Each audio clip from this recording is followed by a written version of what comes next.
Muy buenas noches, estimados participantes. El día de hoy vamos a dar inicio con lo que es la segunda masterclass del Diplomado en Psicología Clínica, Diagnóstico y Psicoterapia. A cargo de esta masterclass estará el magíster Rubén Carlos, que tratará el tema de terapias cognitivo-conductuales aplicada. Magíster, la sala es toda suya.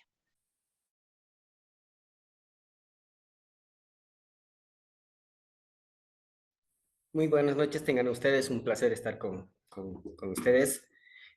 Bueno, espero que los pocos que estamos acá, de alguna manera, pues nos sea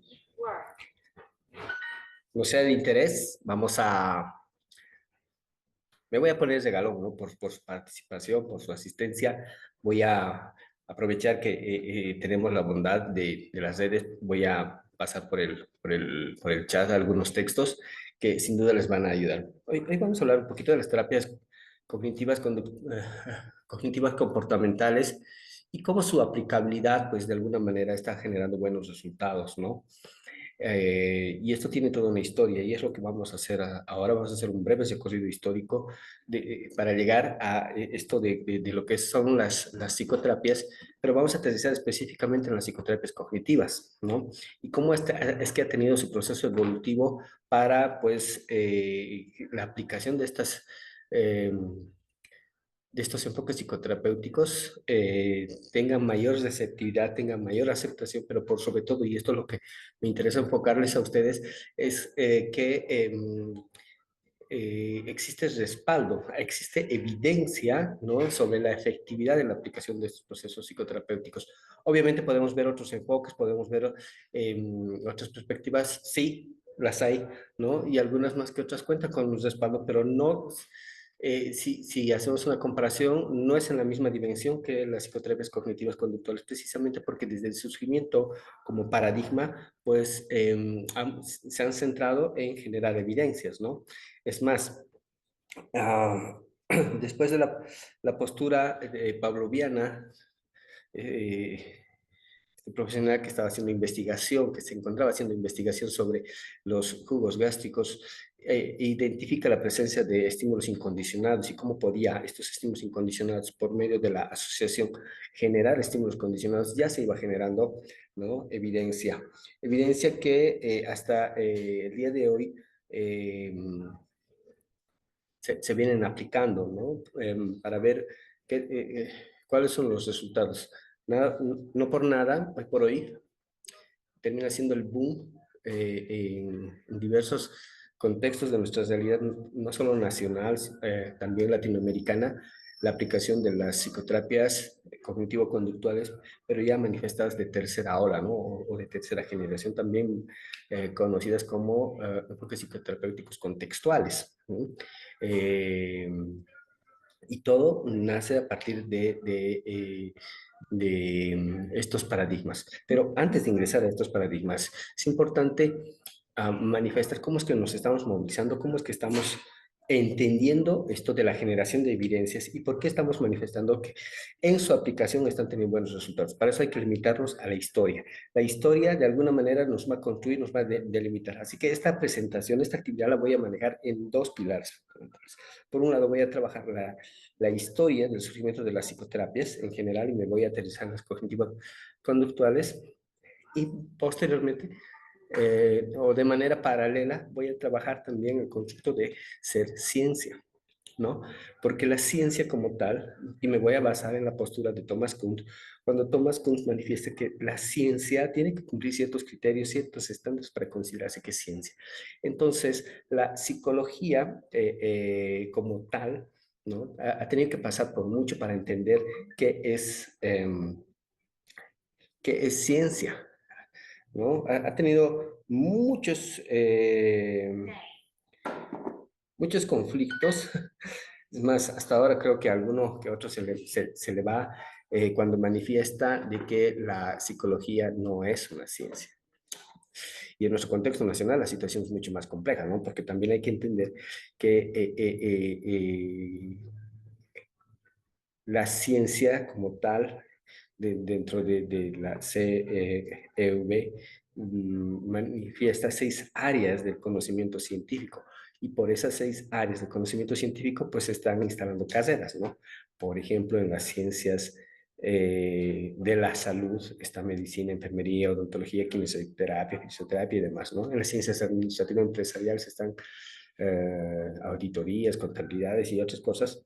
Y resulta que la psicología, cuando se hace un análisis epistemológico, un análisis nociológico, toda una construcción, pues acá en Bolivia está dentro de las ciencias humanas y sociales, pero hay otras posturas, otros manifiestos que refieren, bueno, no en Bolivia, en otros contextos, ¿no? Que refieren que la psicología es una ciencia de la salud. Y al hacer revisión de este material, pues podemos ver que está en medio, ¿no? Es una ciencia social, sí, pero también es una ciencia de la salud. Una situación muy compleja porque también se necesita fundamentarla, trabajarla, generar evidencia de que si somos esta o esta más, ¿no? Em, ah, y ello, pues, implica, pues, demostrar con evidencias. Y sin duda las psicoterapias cognitivas comportamentales son un aporte fundamental porque generan esa evidencia, ¿no? Em, perdón, voy a poner mi puntero y vamos. Entonces, para ello voy a partir con algo fundamental que hace referencia a los griegos, ¿no? Para hablar sobre el conocimiento. ¿Por qué es importante ponerle en antecedente? Porque lamentablemente dentro de las acciones psicoterapéuticas, cuando no se la entiende o se la malentiende, termina por generar un conflicto por la mala aplicación, por la descontextualización o que simplemente pues se agarran de nombre, ¿no? Y esto también nos permite de alguna manera delimitar líneas de acción profesional, ¿no? Porque al parecer en algunas disciplinas, algunas carreras, como que existe eh, una invasión, ¿no? De práctica laboral. Y eso obviamente, pues en el campo psicoterapéutico, uno podría decir que no, que es imposible, que esto es solo para psicólogos, y no es tanto así, ¿no? Lamentablemente. ¿A qué me voy? El principio de autonomía en algún momento pues puede generarnos muchos beneficios en las universidades, pero también nos puede generar muchos conflictos. Una de ellas es que una carrera que no es de psicología tiene dentro de sus materias psicoterapias grupales y familiares, pero no es de psicología, ¿no? Y está aprobado. ¿Ah? Entonces, de alguna manera, nosotros tenemos que trabajar con propiedad a la hora de hacer nuestras actividades, ¿no? Es lamentable también a la hora de hacer una práctica en psicología o en intervención psicoterapéutica, uno de los procedimientos. Y todo parte de acá, ¿no? Podemos tener muchas explicaciones. Yo voy a partir de esta explicación de Platón, porque Platón nos hace referencia a cómo manejamos y cómo trabajamos el conocimiento, y de alguna manera este conocimiento en la universidad, pues tendríamos que tener dominio, ¿no? Particularmente a este. Me hago referencia al conocimiento científico, al conocimiento epísteme, tener evidencia de aquello que se está refiriendo, no solamente de la expresión de ese conocimiento, también de la intervención como tal. Porque la psicología tiene un objeto de estudio, ha demostrado que es ciencia y tiene un objeto de estudio, y ese objeto de estudio puede tener relación con otras ciencias, por ejemplo, con la del derecho, ¿no? Porque el derecho y la psicología tienen un objeto de estudio, es el mismo. Sin embargo, el enfoque es distinto y tiene que tener metodología, como tiene la medicina, como tiene la enfermería, como tiene la odontología, la psicología, tiene su método, cumple los criterios para hacer ciencia. ¿Y cuál es el método? Es el método científico. Entonces, si la... y acá anoto.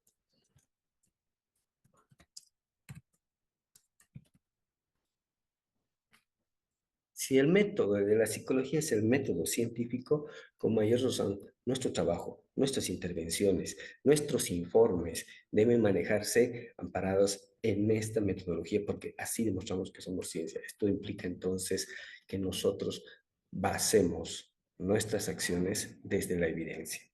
¿no? Entonces es una situación que debemos trabajar. ¿Y cómo es que Platón, desde esos siglos, aún sigue en la construcción de nuestros saberes? Pues precisamente haciendo referencia ahora a la construcción del conocimiento, dice que el conocimiento popular es un conocimiento doxa, un conocimiento que está ahí, ¿no? Y como conocimiento que está ahí, pues no necesita evidencia, no necesita prueba, y es un conocimiento que se ha adquirido de generación en generación. En esos están los cuentos, los mitos, que como pasan de generación en generación, se las asume que es verdad, y esto es parte del conocimiento. La psicología como ciencia no puede partir de este tipo de conocimiento, pero sí puede estudiarla. ¿Sí? Hablemos simplemente de un aspecto, desde la psicología social, del estudio de las representaciones sociales. Entonces, ¿qué entienden? ¿Cómo entienden ese determinado saber? Entonces, la psicología como ciencia no tendría que meterse a hacer consejos. Les voy a poner un ejemplo. En el norte potosino, cuando trabajaba en el Ministerio de Salud, me encontré con una realidad bastante particular, ¿no? Y digno de estudiar, en serio, en serio, en serio. ¿Qué pasó? Que me encuentro con algunos niños menores de 2 años y me sorprendía cómo algunos niños no tenían recortadito el cabello. Es más, algunos ya se les había hecho rastitas. Yo les decía, pero ¿por qué no les lavan? ¿Por qué no nos cortan el cabellito? Obviamente pensando desde este pensamiento citadino y demás, ¿no? Así que una enfermera pues, me comenta que dentro de ese contexto se cree que si le corto el cabellito, le lavo, voy a quitarle los pensamientos y voy a impedir que el niño hable, ¿no? Entonces, existe una representación social y de alguna manera están, ¿no? Existiendo y coexistiendo desde ese conocimiento. Es conocimiento doxa, es conocimiento popular. Los psicólogos podemos estudiar, sí, mas no podemos manejarnos en este tipo de conocimiento. Y hay otro tipo de conocimiento que es el conocimiento amatia, el conocimiento ignorante. Este conocimiento ignorante en el doctorado en el que estuve realizando, pues nos preguntaron qué es un ignorante. Y si yo les pregunto a ustedes qué es un ignorante, me gustaría que por el chat pongas así lo que se te ocurra para hacerlo más participativo, lo que te venga, ¿qué es para ti un ignorante? Escribe, por favor, yo te leo mientras voy a buscar el material que voy a compartir con ustedes a manera de llegar, por su participación, por su asistencia. ¿Qué entiendes por un ignorante? ¿Qué es un ignorante? Chatea. Dale un chat bueno, pues estoy seguro que les va a ser de gran ayuda. ¿Qué es un ignorante para ti? Vamos. Un ignorante. ¿Qué será?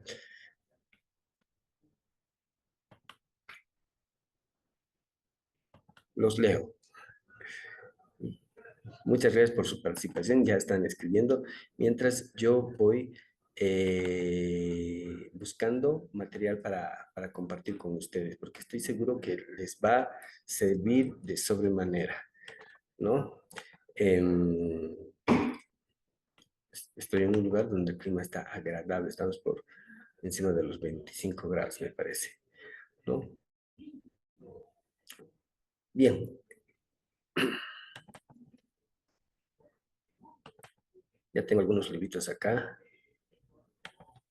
Les voy a compartir uno yo fui alumno de una docente que postuló una intervención psicoterapéutica que inicialmente estaba pensado para trabajar con personas con trastorno de personalidad de tipo limítrofe. Al ver que las psicoterapias cognitivas como tal, a pesar de que hay evidencia que respalda la efectividad, pues con este tipo de personas como que no encontraba eh, respaldo, ¿no? Entonces, ¿qué sucede? Que al desarrollar este tipo de psicoterapia, pues ha demostrado ser efectiva. Hoy por hoy se la estudia bastante, ¿no? Entonces, Dayana, muchas gracias por tu intervención. Voy a compartir entonces el regalito con ustedes. De igual manera, Noelia, ¿qué es lo que nos dice? Entiendo que una persona que desconoce algún tema en específico. Noelia nos dice, personas que desconocen y no les importa informarme más sobre un tema. Informarse más sobre un tema, entiendo debe ser, ¿no? Y sí, tanto Noelia como Diana tienen mucha razón.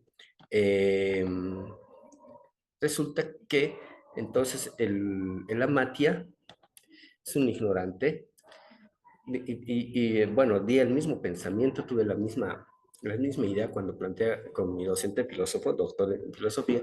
Sin embargo, él me dice, bueno, tienen razón, pero están equivocados. ¿Por qué? Porque el amatia, desde la mirada de los griegos, es una persona que sabe, es una persona que conoce. Pero ¿dónde está esa ignorancia? Y es precisamente que el conocimiento no es estático, el conocimiento fluye.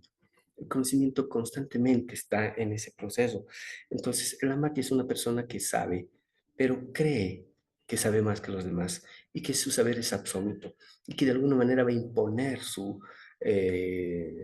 posición, su idea, ¿no? Porque se manejan desde esa lógica. Lamentablemente muchos profesionales caen en esta estructura e imponen su saber cuando pues de repente hay algo más que se estudió, hay algo más que se investigó, la ciencia está avanzando constantemente, está avanzando horrores, ¿no? Y cometer un error haciendo una práctica que de repente en su momento fue buena, pero ahora ya se desestimó, es bien complejo. ¿No? Sin irme de muy lejos, por ejemplo, en el DSM-5-TR, los cambios que están trabajando en los trastornos del neurodesarrollo, ¿no? Y esto tiene una evolución, ¿no? Eh, y eso es precisamente porque se entiende que el conocimiento no es amatia, el conocimiento es episteme, el conocimiento es evolutivo, el conocimiento cambia. Una amiga me decía, sí, hay mucha razón, no hay que meternos a discutir con una materia, un ignorante, porque te va a ganar. Es obvio, porque no tiene argumentos para escuchar, base, evidencia. Y es lo que queremos hacer. Entonces, resulta que en psicología, cuando surge el problema de que si somos ciencia o no somos ciencia, surgen estos paradigmas que de alguna manera buscan responder qué es psicología como tal, ¿no? Y en algún momento entran en crisis. Y esas crisis como el conductismo, recordemos después de Pablo viene Watson, entran en crisis porque están las otras corrientes que tratan de dar respuesta a aquello que tú no puedes responder. Y precisamente esa crisis es a los conductistas muy secos, toman como si fuera estímulo de respuesta, no reconocen emociones, qué les pasa, ¿no? Eh, Acá hay que tomar en cuenta también los estados emocionales y que no sé qué, no sé cuánto, y estábamos ya frente a la corriente humanista. Cuando hablamos de los procesos cognitivos y estamos con otro paradigma, ¿no? Los cognitivistas. ¿Y qué sucede? Cuando existe una crisis, existe una revolución. Y obviamente la revolución que más ha generado aporte es que después de los cognitivistas, sean clásicos, sean operantes, ¿no? Estoy refiriéndome a Watson, estoy refiriéndome a Skinner, me voy a referir también a Edward Thorndike cuando habla de el aprendizaje por error. De alguna manera, eh, eh, hacen que el paradigma tenga un, tenga un mayor sustento, ¿no? Y dentro de ese mayor sustento, muchas gracias. Vanessa, ¿alguna pregunta? Vanessa.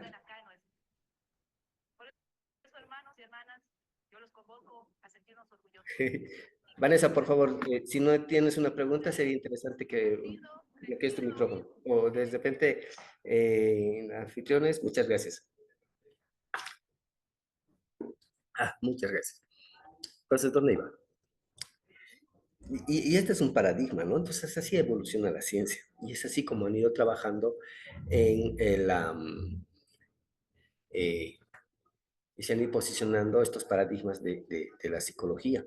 Pero veamos que a pesar de este constructo que nos expone Thomas Kuhn, la psicología como tal ha tenido que tener una historia y la psicoterapia también ha tenido que tener una historia. Miren, la psicología utiliza, les manifestaba, el método científico, la tengo acá anotado todavía, y este método científico produce generalizaciones simbólicas. Esto es teoría. Y tenemos la teoría pavloviana, watsoniana, skinneriana, toldiana, Hulk, ¿no? Y los neoconductistas eh, ya de tercera generación, ¿no? Como María Jesús Floxán, una capísima en análisis funcional de la conducta y cómo podemos aplicar en psicoterapia el análisis funcional de la conducta, ¿no? Desarrollan métodos, desarrollan técnicas, supuestos, valores, hay un lenguaje específico, por ejemplo, si ustedes son del paradigma psicoanalista, pues van a hablar de la conclusión del sujeto, pues van a hablar de mecanismos de defensa, de la proyección, de la transferencia y contratransferencia, y que en otros escenarios, pues estaríamos hablando acá desde el escenario cognitivo-comportamental de estímulos, de respuestas, de reforzadores, reforzadores de razón fija, reforzadores de razón variable, ¿no? Entonces, se genera una comunidad científica y obviamente vamos a ir generando evidencias, ¿no? Y bueno, pues cuando surge la psicología cognitiva comportamental ha tenido que tener bastante, reunirse de información, reunirse de prácticas y demás. Entonces, a esto hay que ver cómo es que trabajaban los griegos sobre salud mental, sobre las emociones y cómo se construye psicología. Para ellos era el estudio del alma, ¿no? Porque sí que viene de alma, de espíritu, y ese era su entender en el tiempo. Si nos manejamos con ese mismo entender en este tiempo, pues la situación sería muy compleja, ¿no? Porque la comunidad científica manifiesta que tiene que tener un objeto de estudio, ¿no? Que pueda obviamente tener su método, su objeto, que pueda ser medible, reproducible, ¿no? Entonces, muy complejo.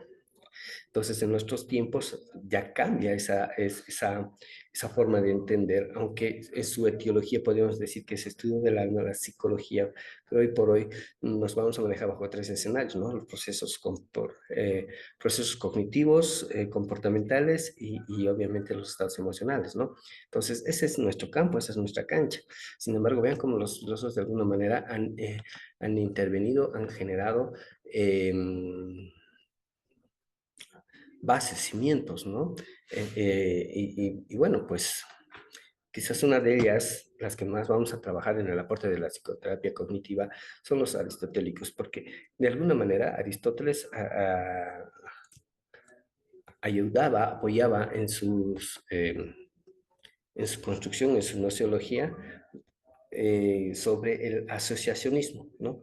Entonces, el asociacionismo hoy por hoy es base en la aplicación de psicoterapias. Pavlov la hizo, de ahí que asocia los estímulos incondicionados con los estímulos condicionados y bueno, pues surge lo que hoy por hoy se conoce como conductismo, ¿no? Condicionamiento. Entonces, veamos que de alguna manera estos filósofos han aportado bastante, ¿no? Podemos citar a Sócrates, Sócrates, por ejemplo, en el surgimiento de la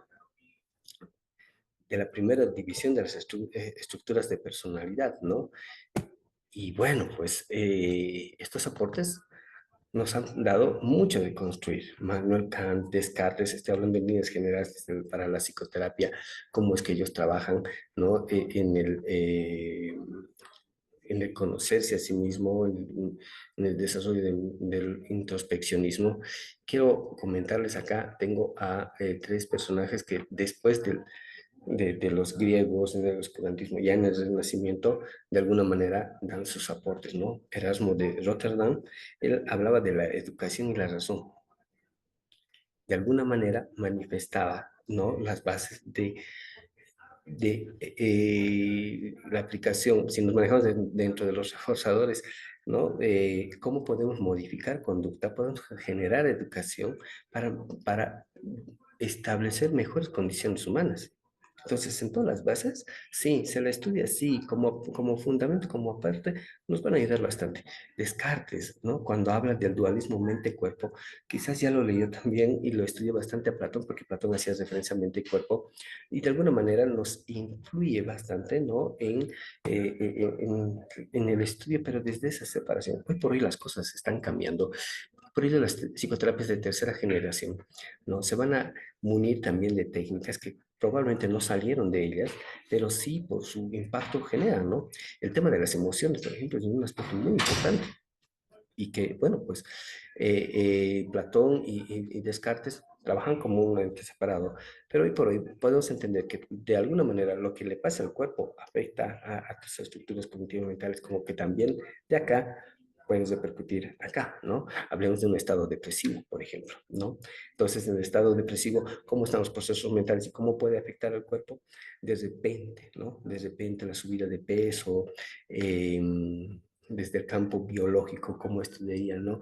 La segregación de cortisol generaría esa subida de peso. Pero bueno, pues nos dan pautas, nos dan lineamiento, ¿no? Y cuando Paracelso pone la idea de las enfermedades mentales que tienen causas físicas, que tienen causas espirituales, de alguna manera va encaminando a la salud, ¿no? A cómo hay que intervenir. Ah, pero también la psicología. Entonces, son aspectos históricos que de alguna manera nos deben hacer ver cuán importante es que estas psicoterapias utilicen un proceso evolutivo y hoy por hoy podemos manifestar que dentro de ese proceso evolutivo las cognitivo-conductuales están sentándose con fuerza precisamente por la evidencia que vienen generando, ¿no? Nada hubiera sido posible si Wilhelm Wundt, ¿no? En 1879 eh, no hubiera instalado el laboratorio en la Universidad de Leipzig. Y cuando se hace intervención de las estructuras psíquicas, bueno, pues no podemos destronar a Sigmund Freud y a Joseph Provell cuando estudian la histeria, publican un libro sobre la histeria y Freud habla del aparato psíquico, que en algún momento pues la comunidad científica dice, pero eso no se ve. Y bueno, el hecho de que no se vea no implica que no exista y está, y el aparato psíquico y que no sé qué, los factores tópicos, dinámicos, económicos, no sé cuánto, y hay un señor que se llama Bernstein, que de alguna manera señala, bueno, sí, el objeto no está ahí, pero está ahí, y se hace, él señala, ¿no? Una ruptura epistémica, eh, pero no por el hecho de que se vea, vamos a negar la no existencia, ¿no? Entonces, de alguna manera se posicionó. Ahora en el tiempo que esté y cuando sea su efectividad, pues la cosa es muy compleja, ¿no? Podemos herir los sentimientos de alguien cuando, si nos vamos a la evidencia científica, pues es una situación muy compleja. A mí me encanta dentro de los psicoanalistas Gustav Carl Jung, pero bueno, les voy a mostrar por qué también no hay evidencia que respalde lo que propuso en algún momento, ¿no?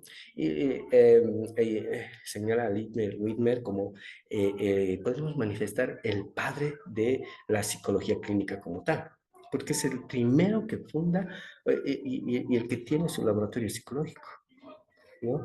Entonces, sienta las bases.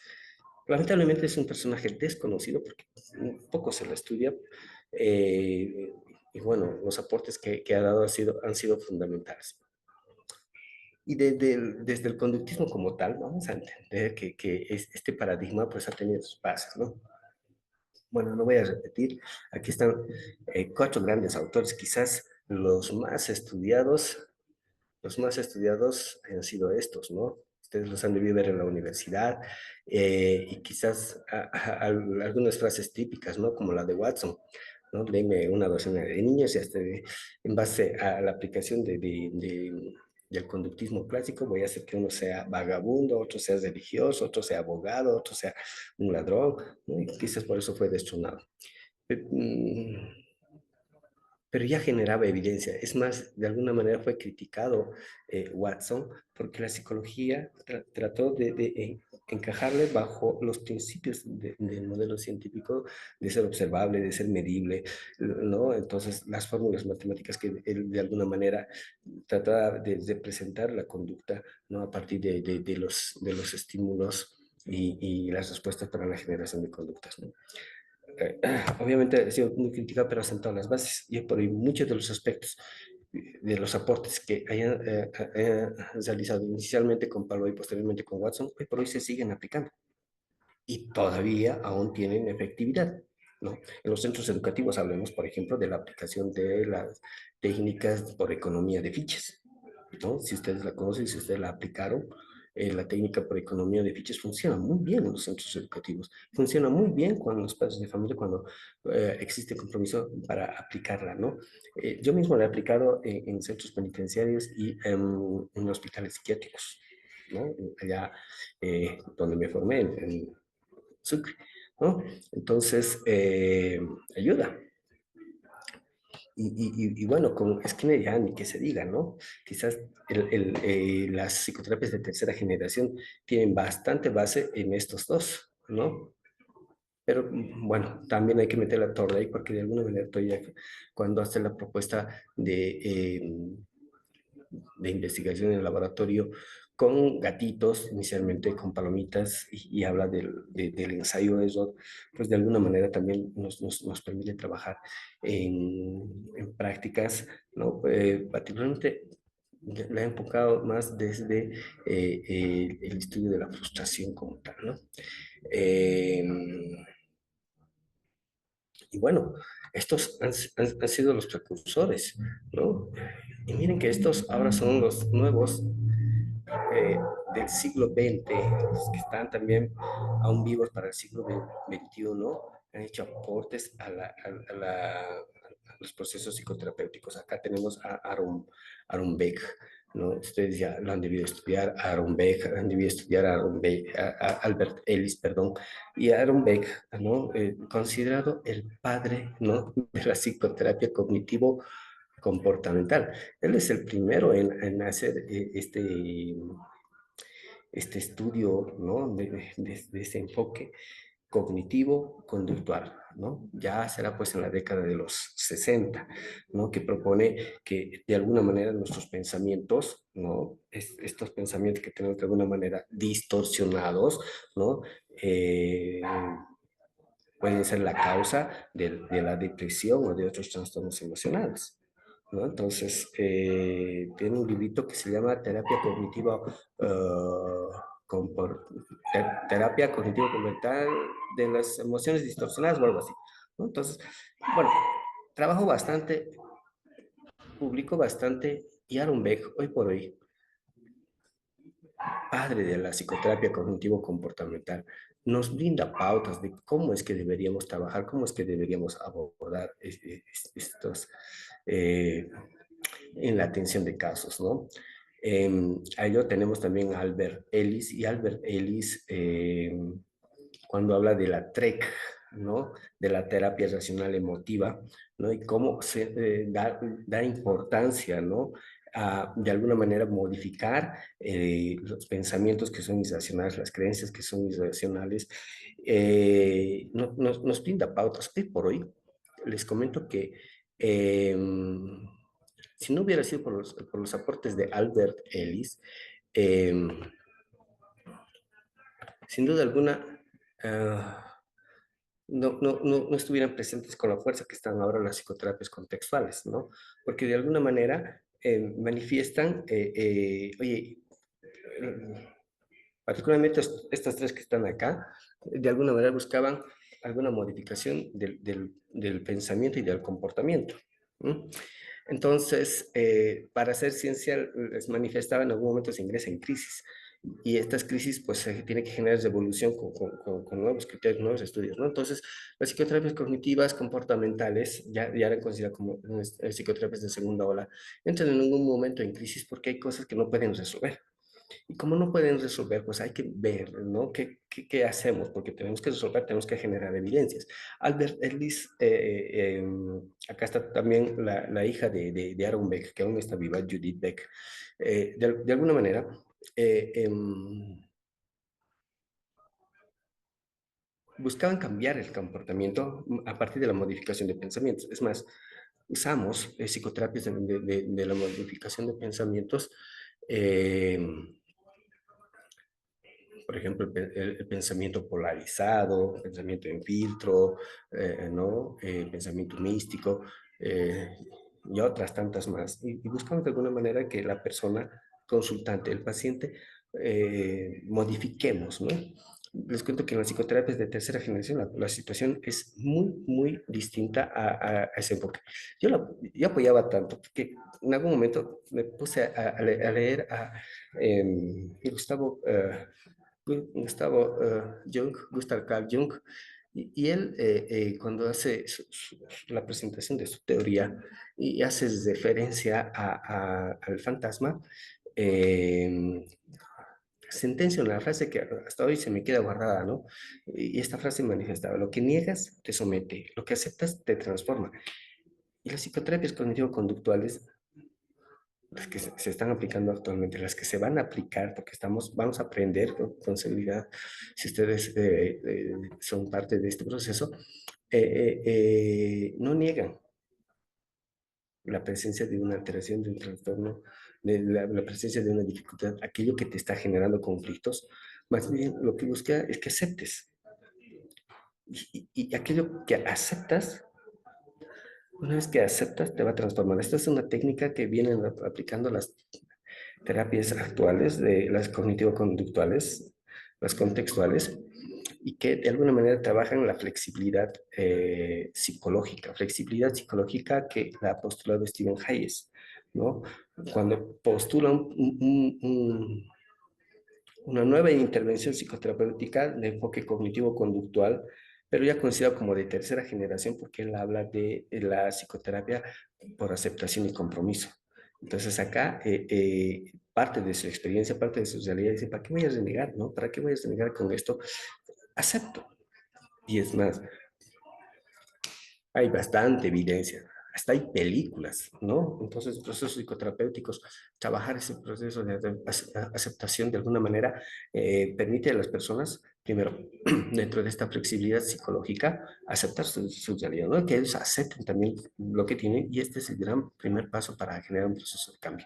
O sea, a diferencia de la segunda generación que buscaba generar cambios, ¿no? Y de repente hasta invasivos, pero que no daban el respaldo, pero no tenían el resultado como uno las esperaba. Entonces, perdón que me salte con David Burns y Christian, ¿no? Marshall Linehan encontró ese aspecto, o sea, aplicaba todas las técnicas, estas basadas en evidencia, artículos científicos, investigaciones, para tratar con personas con ciertos trastornos, por ejemplo, las conductas cutting, las conductas autolesivas, y bueno, pues era muy complejo, ¿no? Porque no se lograba. Es más, hoy por hoy, en el campo de la psiquiatría, es más difícil intervenir a una persona con trastorno limítrofe de la personalidad, porque cuando están en fase depresiva, pues darle antidepresivos, pero no saben en qué momento van a pasar, ¿no? A la manía y la medicación tendría que ser distinta. Entonces no son tan efectivas. Entonces Marshall Linehan tuvo que investigar y es la que ha desarrollado una estrategia psicoterapéutica denominada psicoterapia cognitivo-conductual dialéctica, ¿no? Donde la dialéctica de alguna manera va a ser el cimiento, la base, ¿no? de este proceso de intervención con buenos resultados. Tanto así que Marshall Linehan hoy por hoy es pues una eminencia tras haber postulado este modelo de intervención. Uno de sus alumnos, Pablo Gagliesi, que es argentino, estudió bastante con Marcia Linehan y tiene publicado técnicas psicoterapéuticas, ¿no? De cognitivo-conductuales dialécticas enfocadas para estas personas con trastornos límite de personalidad. Sin embargo, hoy en día se puede identificar que puede ser aplicable en diversos contextos y también trabaja el principio de aceptación, ¿no? Eh, por eso manifestaba Carlitos Jung, lo digo tan lindo, lo que niegas te somete, lo que aceptas te transforma, pero cuando no se genera evidencia, pues les restas fuerza, ¿no? Entonces, Marshall Linehan de alguna manera ha generado evidencia, ha demostrado que estos procesos de intervención psicoterapéutica sirven.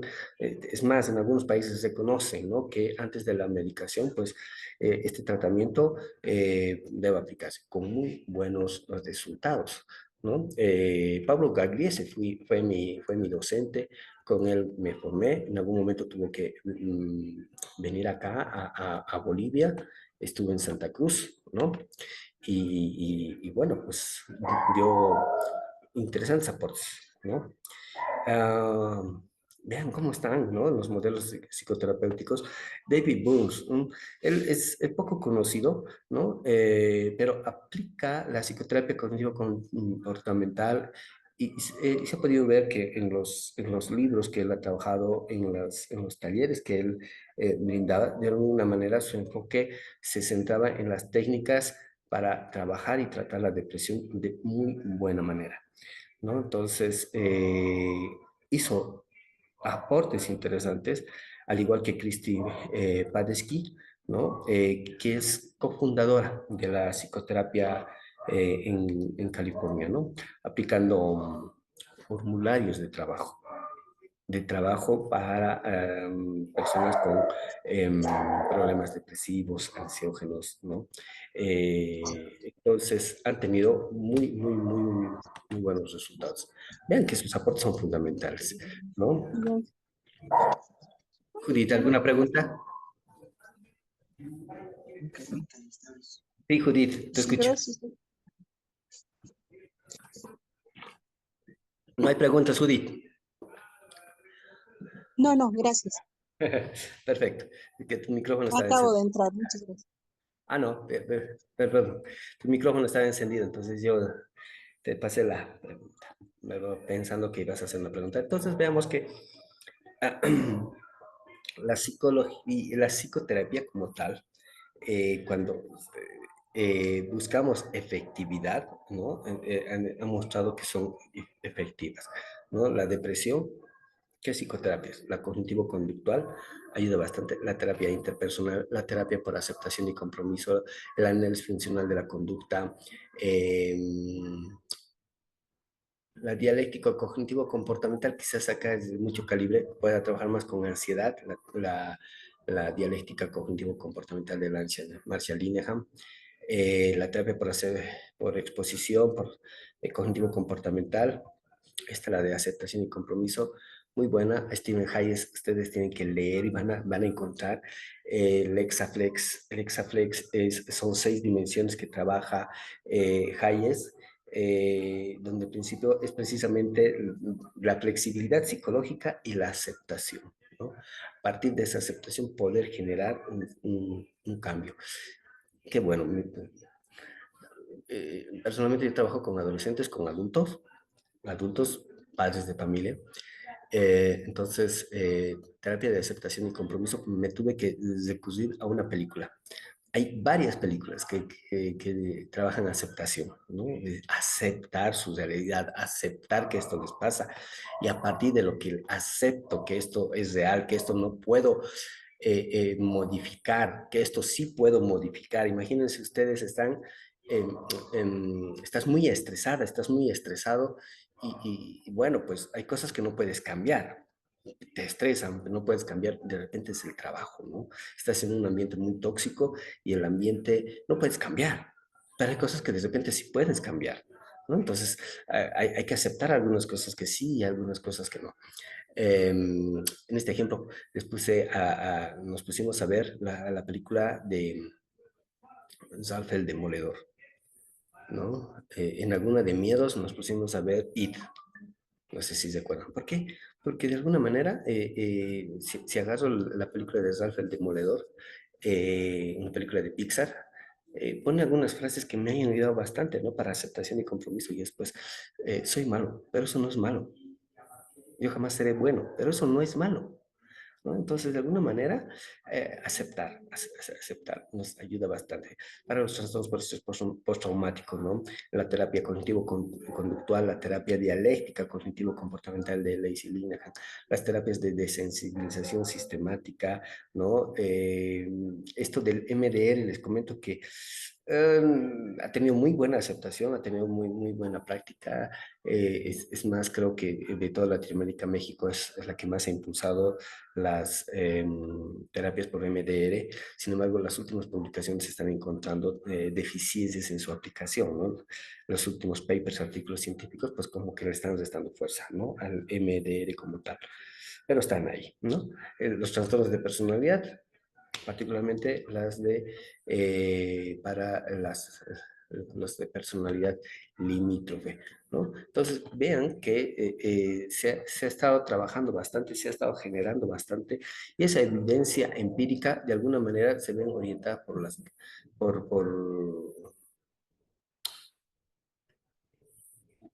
acá en Bolivia como que vamos orientándoles a partir de dos manuales, ¿no? La CIE-11 y el DSM-5.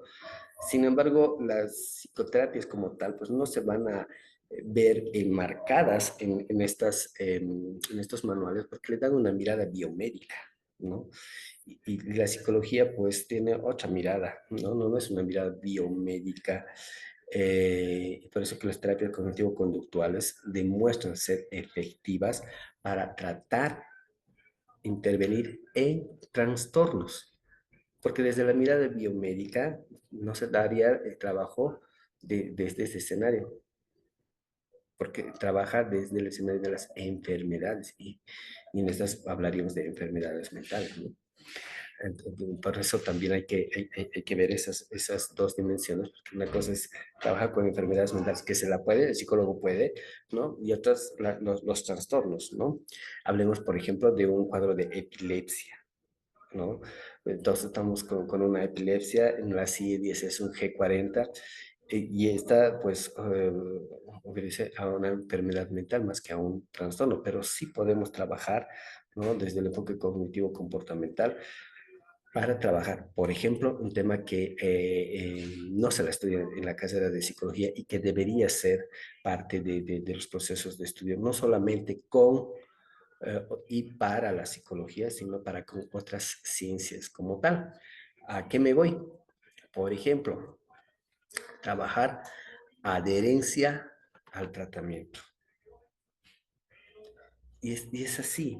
Si trabajo adherencia al tratamiento, va a ayudar porque estoy desde el campo de la salud, es el hecho de que el médico prescriba algo, ¿no? Desde la psicología va que la psicoterapia, los psicoterapeutas prescriban, los de enfoque cognitivo comportamental, podamos prescribir, ¿no? Pero a diferencia de los médicos que van a prescribir medicación, nosotros vamos a prescribir procesos conductuales, cognitivos, que movilicen al cambio, ¿verdad? Entonces, en esa prescripción resulta que en ambos escenarios, tanto en el campo de la salud, en esa mirada biomédica, como el de la psicología, pues nuestro contexto, nuestra realidad boliviana señala como que de alguna manera no existe buena adherencia, no aceptamos el tratamiento, no tomamos el tratamiento completo, no hay una adaptación al tratamiento, ¿no? Estoy apoyando en una tesis a una compañera y esta tesis de alguna manera busca ver por qué hay algunas enfermedades que son recurrentes, por ejemplo la diabetes. Y resulta que la diabetes, muchos de los pacientes no tienen adherencia al tratamiento. Entonces, la psicoterapia cognitivo-comportamental, a diferencia de otros enfoques terapéuticos, tiene buenos resultados cuando se la enfoca desde la adherencia al tratamiento, para que el paciente, en este caso, la persona que está enferma, de alguna manera acepte que tiene esto, acepte la intervención, el tratamiento, ¿no? Y bueno, se generan buenos resultados. Los G40 también son otros que de alguna manera no buscan consumir medicación, ¿no? O les resulta muy complejo consumir medicación. Eh, Porque en algunos casos son por no decir en todos, son de por vida, ¿no? Entonces, todas estas pautas que vengo a darles en esta máster, de alguna manera tienen su sustento, ¿no? Acá les presento algunas investigaciones, algunos artículos que han sentado evidencia de que estas psicoterapias con enfoque conductual pues han dado sus, eh, sus buenos aportes. Por ejemplo, la de Hoffman es un artículo que revisa, hace un metaanálisis, ¿ya? Cuando me refiero a hacer un metaanálisis, revisa varios artículos, varias investigaciones sobre la eficacia de las terapias cognitivo-comportamentales, ¿no? Y bueno, concluye precisamente que en la revisión de esos artículos ha encontrado que existe un amplio sustento que nos permite señalar que las terapias cognitivo-comportamentales tienen, ¿no?, la eficacia que uno estaría buscando, ¿no? Particularmente he trabajado en dos escenarios, tanto la depresión, ¿no?, como la ansiedad. Wow, y esto la OMS a finales de los 90 señalaba que en el siglo XXI las enfermedades que iban a hacer el boom era ansiedad y depresión. Con razón, este metaanálisis, la primera, hace la revisión de este tema, ¿no? En el segundo, ¿no?, de alguna manera también hace una revisión sistemática, pero en este momento se centra en hacer una revisión sistematizada desde la clínica como tal, ¿no? ¿Cómo trabajamos desde la clínica? Kuipers, Cariotari, Cariotaki, perdón, esta es los resultados, por ejemplo, en el tratamiento de la depresión, en el tratamiento de la ansiedad, utilizando los placebos. ¿Alguien recuerda qué son los placebos? Y en un asesoramiento, trabajo conjunto con medicina, resulta fundamental, ¿no? Hay interesantes investigaciones sobre el uso de placebos, ¿no? Y bueno, Kendall y demás hacen investigaciones sobre la efectividad de los trastornos psicoterapéuticos en diversos escenarios, con padres de familia, ¿no?, con niños. Entonces hay suficiente evidencia. Miren que acá yo solo les muestro eh, algunos reportes de artículos científicos donde señalan que es efectivo. ¿Cómo se las aplica? ¿Dónde se las aplica? ¿En qué contextos? Pues obviamente implica tener más tiempo, tener más espacio para compartir con ustedes. He abordado de forma rápida, de forma violenta. Yo quiero agradecer a la institución por la invitación y esperemos pues que podamos encontrarnos ya en este posgrado y podamos, a partir de las bondades también de la internet, tener un contacto más asiduo, ¿no? Hoy por hoy las psicoterapias hacen uso incluso de estos temitas, ¿no?, para trabajar de sensibilización sistemática con algunas aplicaciones. Es fabuloso, es hermoso ver cómo también las IA nos ayudan en la aplicación de estos procesos psicoterapéuticos. Muchas gracias por la invitación.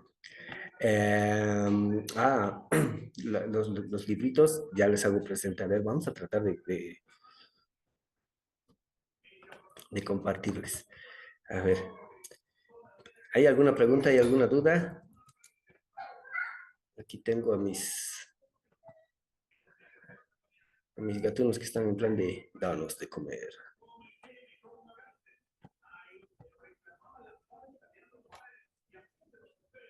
Bueno, muchísimas gracias, Magíster. Mientras usted hace la entrega de los libros, quería aprovechar y decirle a las personas que no están inscritas que estamos todavía a tiempo de que puedan inscribirse con lo que es el descuento. Si ustedes se contactan con lo que son sus asesores y les dicen que han participado en esta masterclass, van a recibir además una certificación por parte de esta masterclass. solo se le brinda a las personas inscritas tomar en cuenta y también solicitar lo que es el descuento porque es un beneficio. Ahora, si han tenido algún inconveniente durante esta masterclass, algún problema de conexión de internet, no se preocupen, la masterclass está totalmente grabada, así que ustedes van a poder ingresar, les vamos a pasar el link, no hay ningún problema. Y si tienen alguna duda o consulta acerca del proceso, también estamos al pendiente. Eso sería, Lice. ¿Ya ha podido entregar lo que son sus libros?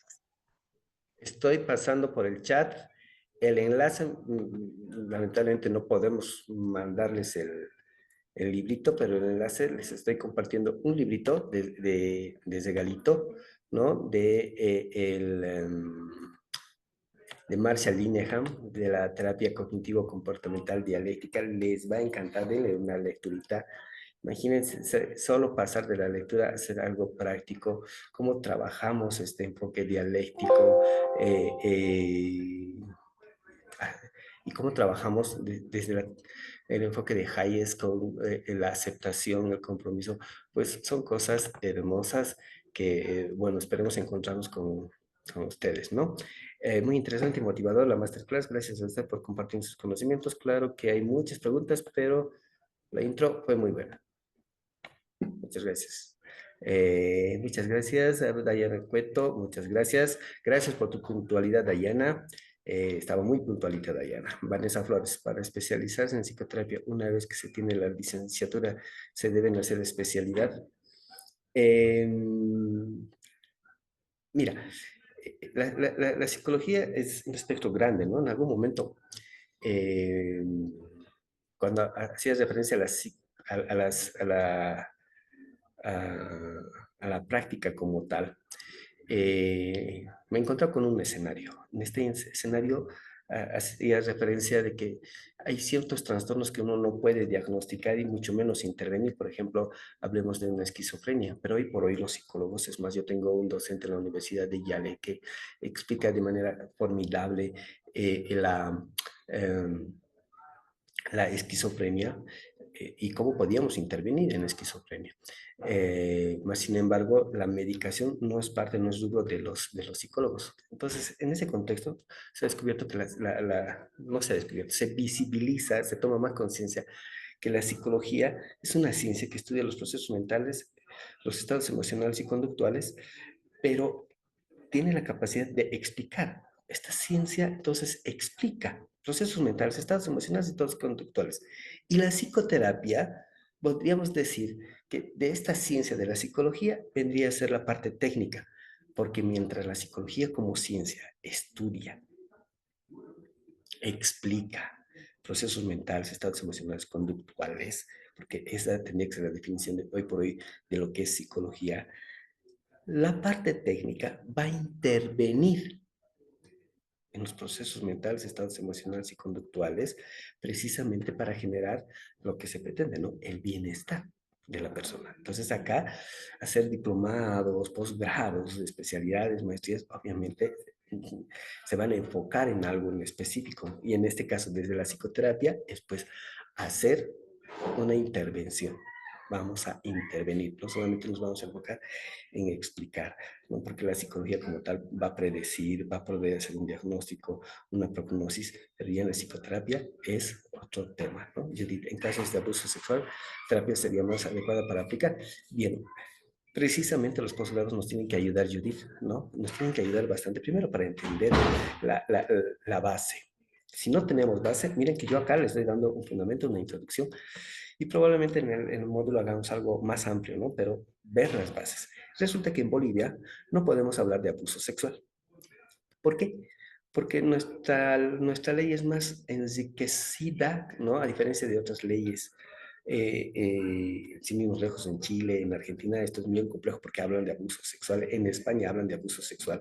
Y es más, ustedes se van a encontrar con libros, con conferencias, váyanse a YouTube, a TikTok, van a encontrarse y van a hablar de, sí, abuso sexual infantil. En Bolivia no es así. En Bolivia es un tipo, porque después está abuso, violencia, violencia, violación, estupro, pornografía, y hay muchos otros más, ¿no?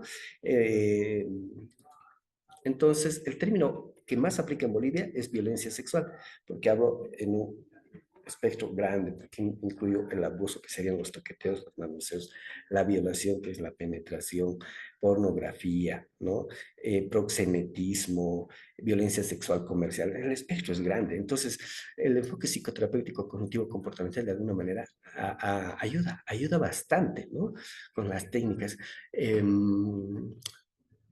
Quizás de las que más se están aplicando en hechos de violencia sexual, dependiendo a la historia de la persona, estas de tercera generación, como la psicoterapia dialéctica cognitivo-comportamental, ayuda bastante.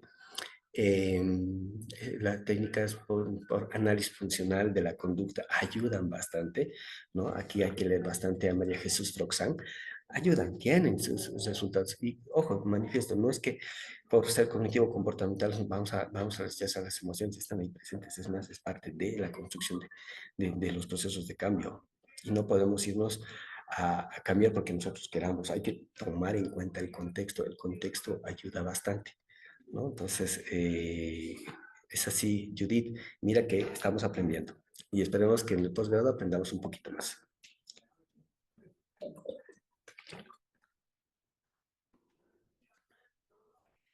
Bien, muchas gracias por la invitación. Estamos en contacto, que les vaya bonito. Igualmente, Elise, muchísimas gracias por su participación. A todos los participantes les recuerdo mucho acerca del descuento y que aún se encuentran a tiempo de inscribirse. Que tengan muy buenas noches. Hasta luego. Muchísimas gracias, Elise. Que estén bonitos. Saludos, saludos. Hasta La Paz.